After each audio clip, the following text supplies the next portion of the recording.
Early Wednesday morning, the boys and I headed out to the farm store so we could get some shredded straw to mulch the garden.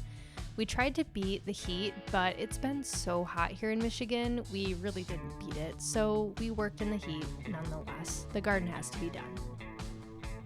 Cameron and I agreed to use shredded straw for the garden mulch just because it was cost effective for us and not a lot of work.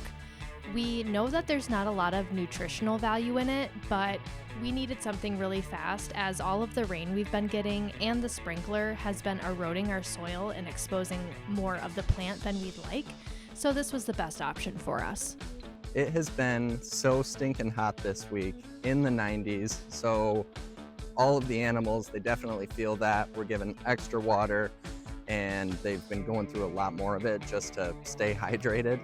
I'm definitely looking forward to it cooling down just a little bit so everyone can be a bit more comfortable. So as you can see on these plants, we have these white spots all over the leaves. That is called powdery mildew, and it is not good. And if you don't take care of it right away, it can get onto the neighboring plants like this. I've seen it for a while, but honestly just didn't do anything about it because I did make it a priority. So I did a quick search and found that if you have a gallon of water, half a teaspoon of Dawn dish soap, and a tablespoon of baking soda, and sprayed on the leaves, it should help the issue. So that is what I'm doing.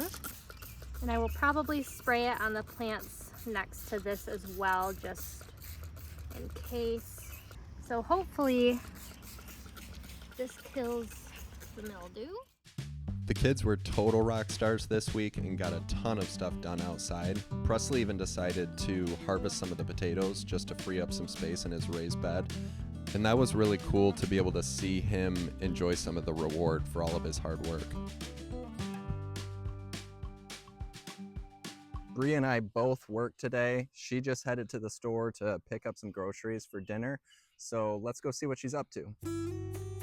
The majority of our house wanted tacos tonight, so that's what I made. As a holistic health practitioner, I try to find ways to make meals super fresh without overcooking our veggies, and an easy way to do that is using bone broth instead of water if you're adding rice to your tacos. Avocado, cilantro, and green onion are also a must. We were able to get most of the things done that we had hoped to this week just in time for a Saturday rainstorm, which, to be honest, was a very welcome visitor.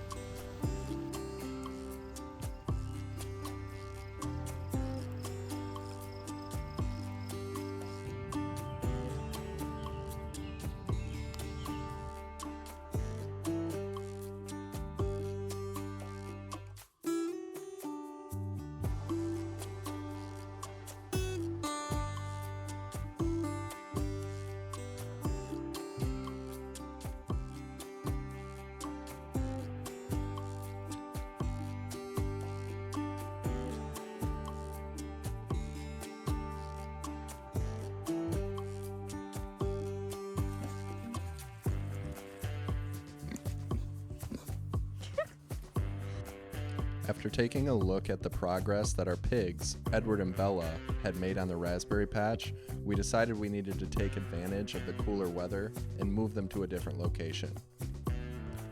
We practice rotational grazing not only because we think it makes for happier animals, but it really cuts down on the amount of smell and the spread of bacteria.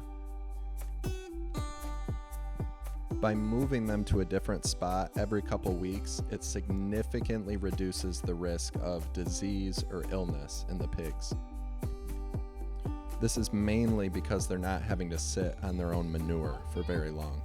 It's kind of like changing a litter box.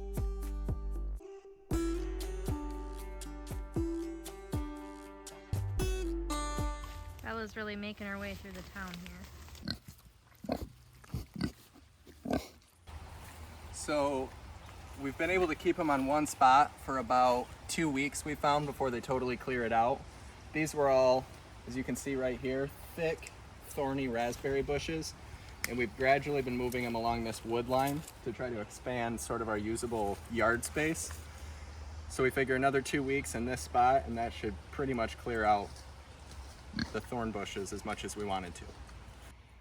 This too was raspberries, and as you can see, they have pretty much demolished this whole thing.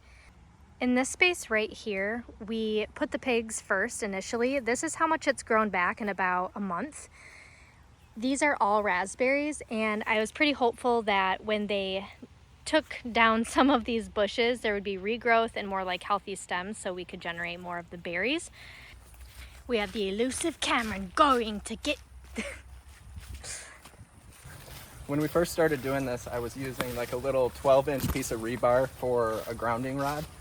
And we always thought like the fence didn't work at all. So I've started using this 6-foot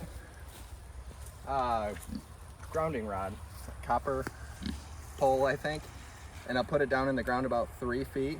And this wire's hot all the time, so we can't touch it, the pigs can't touch it. So I think before we were definitely making a mistake with grounding.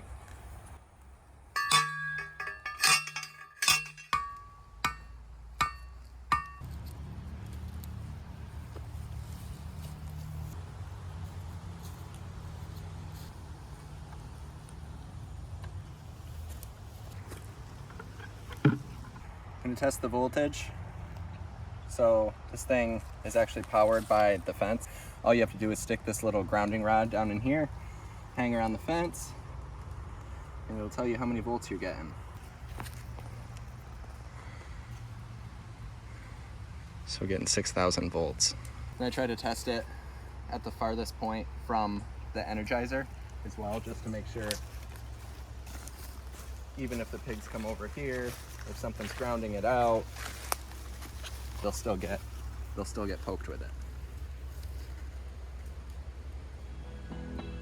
Consistent 6,000 over here. Hey, from our family to yours, thank you so much for checking out our channel. Don't forget to like and subscribe, and we'll see you next week.